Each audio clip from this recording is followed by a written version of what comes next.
नमस्कार CSK news में आप सभी दोस्तों का एक बार फिर से बहुत बहुत स्वागत है। दोस्तों सबकी बड़ी खबर निकल के आ रही, पाकिस्तान की साजिश का पूरी तरीके से हुआ खुलासा। कठुआ में अंतर्राष्ट्रीय सीमा के पास मिली सुरंग। जी हां, बड़ी खबर। बीएसएफ के जवानों ने पूरी तरीके से घुसपैठ किया नाकाम। दूसरी बड़ी अपडेट निकल के आ रही, ब्रिटेन की संसद में छाया भारत। मंत्री बोले धार्मिक विविधता की तौर पर दुनिया के लिए है मिसाल। जी हां, ये बड़ी खबर निकल के आ रही है। ब्रिटेन में बज रहा है भारत का डंका। तो वहीं तीसरी बड़ी अपडेट निकल के आ रही है, यूएन में विदेश मंत्री एस जयशंकर ने पाकिस्तान और चीन पर बोला बड़ा हमला। जी हां, यूएन में भारत का डंका। विदेश मंत्री ने बना दिया है 8 सूत्रीय फॉर्मूला आतंकवाद को रोकने के लिए। इस बीच चौथी बड़ी खबर में आपको बताएंगे दोस्तों, एलएसी से 10,000 जवानों के वापस बुलाए जाने पर भारतीय सेनाएं चौकन्ना है। इसके पीछे चीन की खतरनाक साजिश की तरफ भी कर रही इशारा। इस बीच टेस्ला ने दी भारत में दस्तक। बीएस येदियुरप्पा मुख्यमंत्री ने किया स्वागत। जी हां, ये भी आपको बताएंगे। इस बीच भारत से बहुत अच्छे संबंध का जिक्र कर नेपाली पीएम ने चीन को दिया कड़ा संदेश। कहा हमें आज़ादी पसंद, दखल मंजूर नहीं। तो दोस्तों सब कुछ खबरें एक एक करके आपको विस्तार से बताएंगे, लेकिन उससे पहले अमेरिका से भी कुछ खबर आ रही है, वो भी बताएंगे। लेकिन अगर आप भी मानते हैं कि पीएम मोदी के नेतृत्व में देश चीन और पाकिस्तान को ही नहीं बल्कि कोरोना से भी निपटने में पूरी तरीके से सफल हुआ, तो इस वीडियो को लाइक करके अपना समर्थन दर्ज करें। उस देश की गौरवशाली इंडियन आर्मी के लिए भी जय हिंद लिखना मत भूलेगा। दोस्तों दरअसल पहली बड़ी खबर निकल के आ रही है, पाकिस्तान की एक और साजिश। कठुआ में अंतर्राष्ट्रीय सीमा के पास मिली सुरंग। बीएसएफ के जवानों ने पूरी तरीके से इस पर रोक। जी हां, दरअसल सीमा सुरक्षा बल ने कठुआ के हीरानगर सेक्टर में अंतर्राष्ट्रीय सीमा के पास एक सुरंग का पता लगाया है। अंतर्राष्ट्रीय सीमा पर सुरंग मिलने से पाकिस्तान के आतंकियों को भारतीय सीमा में भेजने की एक और करतूत सामने आई है। अधिकारियों ने कहा है कि सीमा सुरक्षा बल बीएसएफ ने बुधवार को जम्मू कश्मीर के कठुआ जिले में अंतर्राष्ट्रीय सीमा के पास एक सुरंग का पता लगाया है। एक अभियान के दौरान सुबह बोबिया गांव में बीएसएफ के जवानों द्वारा आतंकवादियों की घुसपैठ की सुविधा के लिए सीमा पार से बनाई गई सुरंग का पता चला है। बीएसएफ के वरिष्ठ और पुलिस अधिकारी घटनास्थल पर पहुंच गए हैं। सूत्रों का कहना है कि इस सुरंग की लंबाई करीब 150 मीटर है। इसके साथ ही सुरंग से सीमेंट की बोरियां बरामद हुई हैं, जो कि पाकिस्तान की कराची की बनी हुई हैं। बताया जा रहा है कि पाकिस्तान की पोस्ट के ठीक सामने से ही इस सुरंग को खोदा गया है। ये बड़ी खबर निकल के आ रही है। इससे पहले अगस्त 2020 में भी सांबा के सीमावर्ती गाँव बैन ग्लाइन की सीमा पर एक सुरंग मिली थी। तो दोस्तों लगातार सुरंगें मिलती जा रही हैं। हालांकि भारतीय बॉर्डर पूरी तरीके से बीएसएफ के जवान तैनात और मुस्तैद हर एक पाकिस्तान की चाल को निष्क्रिय किए जा रहे हैं। हम चलते हैं अगले अपडेट। ब्रिटेन की संसद में छाया भारत। मंत्री बोले धार्मिक विविधता के तौर पर दुनिया के लिए है मिसाल। जी हां, भारत। ब्रिटिश सरकार में मंगलवार को हाउस ऑफ कॉमर्स में चर्चा के दौरान भारत की धार्मिक विविधता और स्थिर हिंदू बहुसंख्यकों के साथ धार्मिक अल्पसंख्यकों को मिली जुली बनावट की तारीफ की है। चर्चा के साथ साझा वैश्विक चुनौतियों से निपटने के लिए ब्रिटेन भारत अंतर धर्मवार्ता को बढ़ावा देने के लिए किए गए महत्वपूर्ण कार्यों को भी रेखांकित किया है। विदेश राष्ट्रमंडल और विकास कार्यालय के मंत्री मिगेल एडम्स ने भारत अल्पसंख्यक समूहों के उत्पीड़न विषय पर चर्चा के दौरान एशिया मामलों के मंत्री की ओर से उत्तर देते हुए सदन के सदस्यों को आश्वासन किया था कि मानवाधिकारों से जुड़ी किसी भी मुश्किल को मुद्दे और विषय की स्वतंत्र और खुले तौर पर भारतीय सांसदों की चर्चा से मंत्री स्तर पर और काउंसलर स्तर पर भी उठाया जाता है। हम चलते हैं अपडेट लेते हैं। भारत ने आतंकवाद के खिलाफ यूएन में रखा है 8 सूत्रीय फार्मूला। चीन और पाकिस्तान के करतूतों पर भी कसा शिकंजा। विदेश मंत्री गरजे यूएन में सदस्यता मिलने के बाद। जी हां, दरअसल संयुक्त राष्ट्र सुरक्षा परिषद की सदस्यता संभालने के बाद ही भारत ने आतंकवाद के खिलाफ जीरो टॉलरेंस की नीति अपनाते हुए तेवर और कलेवर के साथ साफ कर दिया है कि भारत ने सभी देशों में जहां आतंकवाद के खिलाफ कार्रवाई के लिए राजनीतिक इच्छा शक्ति दिखाने को कहा है, तो वहीं नाम लिए बिना चीन और पाकिस्तान जैसे मुल्कों को भी आड़े हाथों ले लिया है। इतना ही नहीं, यूएन के मंच से भारत ने आतंकवाद के खिलाफ 8 सूत्रीय एजेंडा भी सुझाया है। यूएन के मंच से भारत ने आतंकवाद के खिलाफ एजेंडा सुझाया। इस बीच अंतर्राष्ट्रीय शांति और सुरक्षा को आतंकवादी कार्रवाइयों से खतरे पर सुरक्षा परिषद में मंगलवार को आयोजित बहस में विदेश मंत्री एस जयशंकर ने हिस्सा लिया है। इस दौरान उन्होंने कहा है कि हाल के दिनों में आतंकी हमलों पर खतरा बढ़ा है। उन्होंने बीते कुछ वर्षों में आतंकी गुट, लोन वुल्फ हमलावरों के ड्रोन तकनीकी, तमाम संचार, वर्चुअल करेंसी जैसे साधनों पर पहुंच का हवाला दिया है। इसके साथ ही पाकिस्तान पर भी बड़ा हमला बोलते हुए कहा है कि मुंबई के हमलों को, मास्टरमाइंडों को पाकिस्तान 5 स्टार होटल में रखा है। हम चलते हैं, अपडेट लेते हैं। India China stand of dragon ने LIC से क्यों वापस बुलाए 10,000 जवान? जी हां, बड़ी खबर निकल के आ रही। हांगकांग स्थित एक अंग्रेजी अखबार ने चीनी सूत्रों के हवाले से दावा किया कि चीन ने भारत के साथ विवादित सीमा से 10,000 सैनिकों को वापस बुला लिया है, क्योंकि ड्रैगन को लगता है कि ठंड के मौसम में आमना सामना होने की आशंका काफ़ी कम है। अखबार के अनुसार सभी सैनिकों को सैन्य वाहनों को वापस बुलाया गया है ताकि भारतीय पक्ष देख सके और वेरीफाई कर सके। दक्षिणी चीन मॉर्निंग पोस्ट की रिपोर्ट के माने तो जिनजियांग और तिब्बत सैन्य क्षेत्रों की यूनिट से अस्थायी रूप से सैनिकों को यहां तैनात किया गया था। वही राष्ट्रीय सुरक्षा योजनाकारों के अनुसार भारतीय सेना ऐसे समय तक अलर्ट पर रहेगी जब तक कि PLA पूर्वी लद्दाख की LAC पर यथास्थिति बहाल नहीं करती। उन्होंने आमने सामने वाली जगहों से भारतीय सैनिकों की वापसी की संभावनाओं को तब तक ले खारिज कर दिया जब तक डिसंगेजमेंट और डिस्कलेशन नहीं हो जाता है। तो दोस्तों, आपको बता दें कि चीन इसके पीछे रणनीति लग रहा भारतीय सेनाओं को, लेकिन भारतीय सेनाएं पूरी तरीके से अलर्ट है। हम चलते हैं अपडेट। टेस्ला, एलॉन मस्क ने दी भारत में दस्तक, BS येदियुरप्पा मुख्यमंत्री ने किया स्वागत। जी हां, दरअसल अमेरिका की दिग्गज इलेक्ट्रॉनिक कार कंपनी टेस्ला ने आखिरकार भारत में दस्तक दे ही दी है। कार निर्माता कंपनी बेंगलुरु में एक शोध एवं विकास इकाई की स्थापना की है और मुख्यमंत्री VS येदियुरप्पा ने ट्विटर पर इसकी पुष्टि करते हुए टेस्ला के CEO एलन मस्क को शुभकामनाएं दी है। केंद्रीय मंत्री नितिन गडकरी ने भी टेस्ला के भारत में आगमन की घोषणा कर दी है। येदियुरप्पा ने ट्वीट करके कहा कि कर्नाटका भारत में ग्रीन मोबिलिटी का अगुवा बनेगा और कार निर्माता कंपनी टेस्ला बेंगलुरु में RLD यूनिट के साथ ही जल्द ही भारत में अपना कारोबार शुरू करेगी। हम चलते हैं अगले अपडेट। भारत से बहुत अच्छे संबंध का जिक्र कर नेपाली PM KP ओली का चीन को कड़ा संदेश, हमें अपनी आज़ादी पसंद, दखल मंजूर नहीं है। नेपाल में जारी आंतरिक सियासी उथल पुथल के बीच प्रधानमंत्री KP ओली ने मंगलवार को एक बार फिर जहां भारत के साथ संबंधों को अच्छा बताया, वहीं चीन को भी सख्त लहजे में संदेश दे दिया है। किसी और आदेशों को नहीं मानता हूं। बीते कुछ समय से नेपाल की राजनीति में चीन की दखलंदाजी पर हुए नेपाली प्रधानमंत्री KP शर्मा ओली ने सख्त लहजे में कहा है कि हमें अपनी स्वतंत्रता से प्यार करते हैं, हमें अपनी आज़ादी पसंद है, हम दूसरों के निर्देशों का पालन नहीं करते हैं, हम स्वतंत्र रूप से अपने मामलों पर निर्णय लेते हैं, हम बाहरी हस्तक्षेप नहीं चाहते हैं। भारतीय चैनल के पास एक इंटरव्यू को द काठमांडू पोस्ट की वेबसाइट ने छापा है और शीर्षक रखा है कि क्या ओली ने एक तीर से 2 शिकार किए हैं। नेपाली PM KP शर्मा ओली ने इंटरव्यू के दौरान कहा कि साल 2021 के एक साल ऐसा होगा जब हम ये ऐलान कर सकते हैं कि नेपाल और भारत के बीच कोई समस्या नहीं है। उन्होंने आगे कहा है कि नेपाल भारत के साथ रिश्ते बहुत अच्छे हैं। दोनों देशों के बीच ये रिश्ते इतने अच्छे हैं जितने पहले कभी नहीं रहे हैं।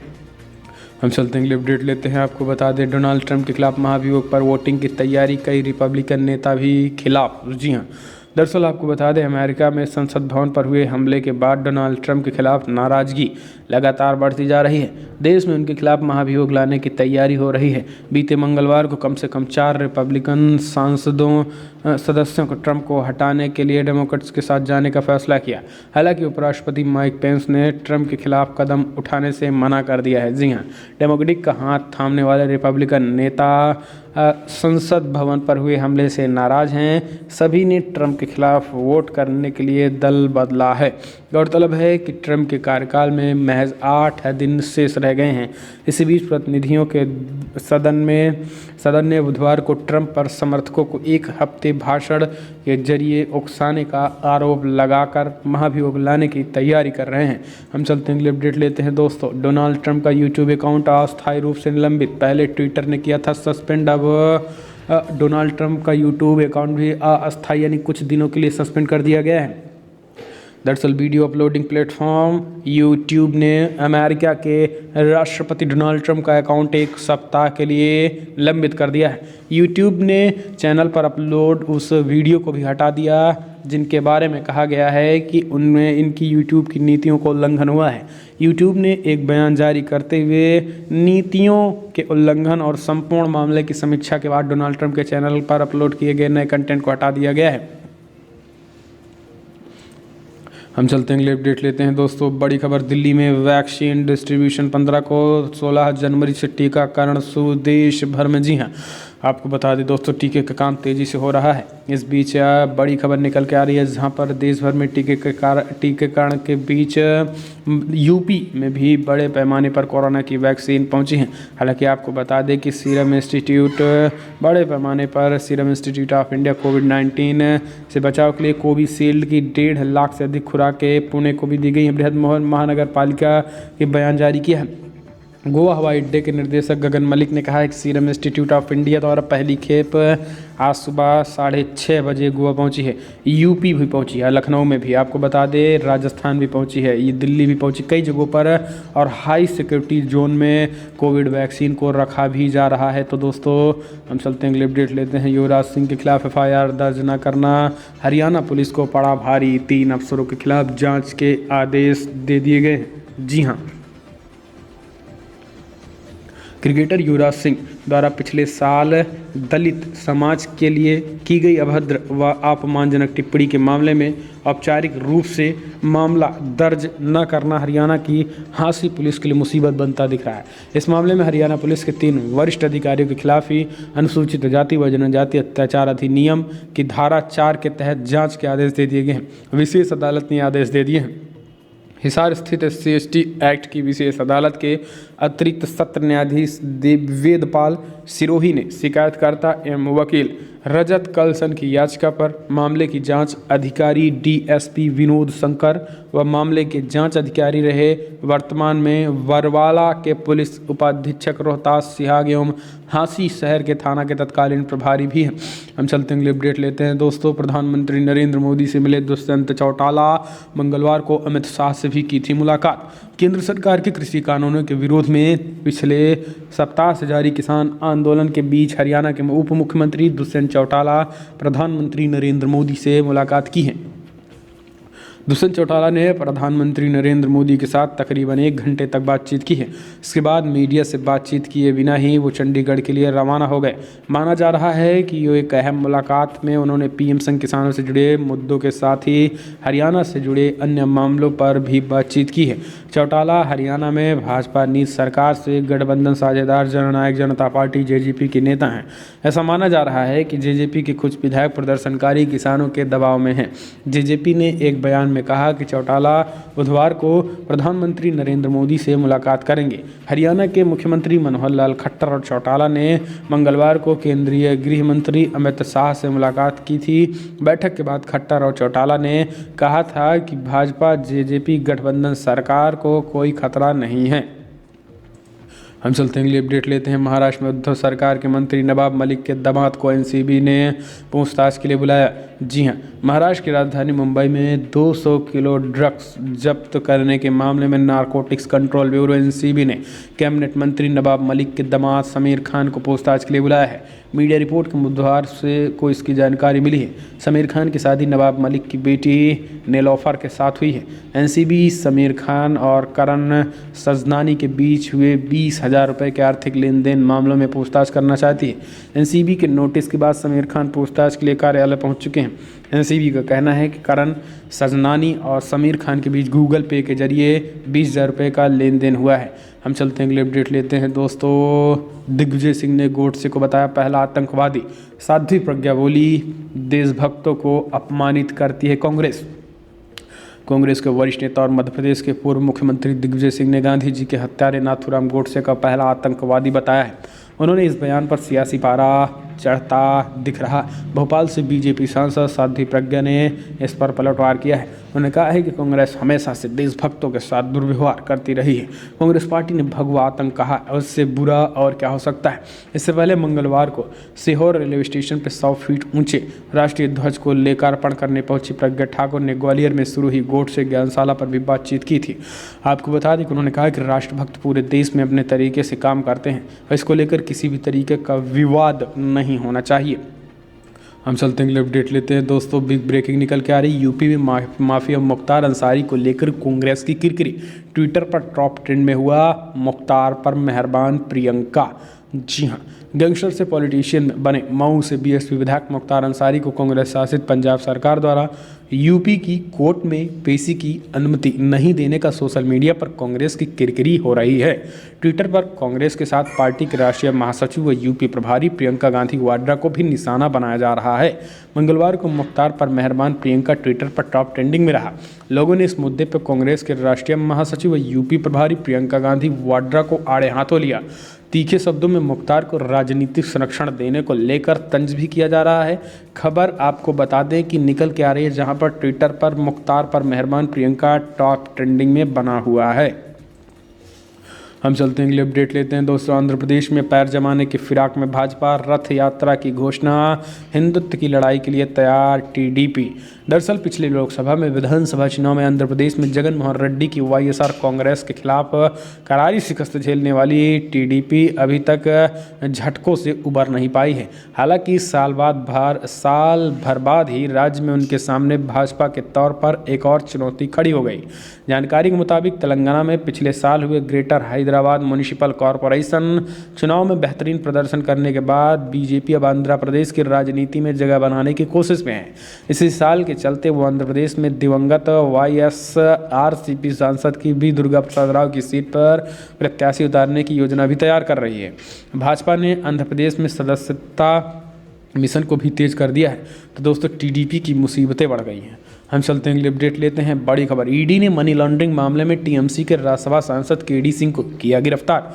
तृणमूल कांग्रेस के राज्यसभा सदस्य केडी सिंह को प्रवर्तन निर्देशालय ईडी ने मनी लॉन्ड्रिंग मामले में गिरफ्तार कर लिया है। आधिकारिक सूत्रों ने इसकी जानकारी दे दी है। अलकमेस्टी समूह के प्रमुख केडी सिंह का राज बैली और शारदा चिटफंड घोटाले में शामिल होने के आरोप लगे थे। ईडी ने केडी सिंह को पूछताछ के लिए बुलाया गया है। लंबे समय तक पूछताछ के बाद उनके जवाब से असंतुष्ट होकर ईडी ने गिरफ्तार कर लिया है। आपको बता दें कि रोज वैली चिटफंड के आरोप में ईडी ने मंगलवार को केडी से करीब 6.5 घंटे तक पूछताछ की थी। हम चलते हैं अगले अपडेट लेते हैं दोस्तों। बिग ब्रेकिंग न्यूज़ निकल के आ रही है। भारत बायोटेक की कोवैक्सीन भी देश भर में पहुंचनी शुरू। दिल्ली समेत कई शहरों में पहुंच रही है खेप। केंद्र सरकार ने कहा किसी भी सिचुएशन में वैक्सीन चुनने का ऑप्शन नहीं देंगे। जी हाँ, जो वैक्सीन जिनको लगना है वो लगेगा, चाहे फिर वो कोवैक्सीन की कोविशील्ड हो या फिर आपको बता दें कि 2 वैक्सीन देश भर में बनाई जा चुकी हैं। इस बीच कोवैक्सीन हो या कोविशील्ड हो, लगेगी दोनों एक साथ या फिर 28 दिन में। आपको बता दें कि सरकार की तरफ से स्पष्ट निर्देश दे दिए गए हैं। तो दोस्तों फिलहाल बड़ी खबर में इतना, लेकिन अगर आपको वीडियो पसंद आया तो लाइक कर, शेयर करें, कमेंट के माध्यम से आप अपनी राय देना ना भूलें। इस वीडियो में इतना ही। जय हिंद, वंदे मातरम।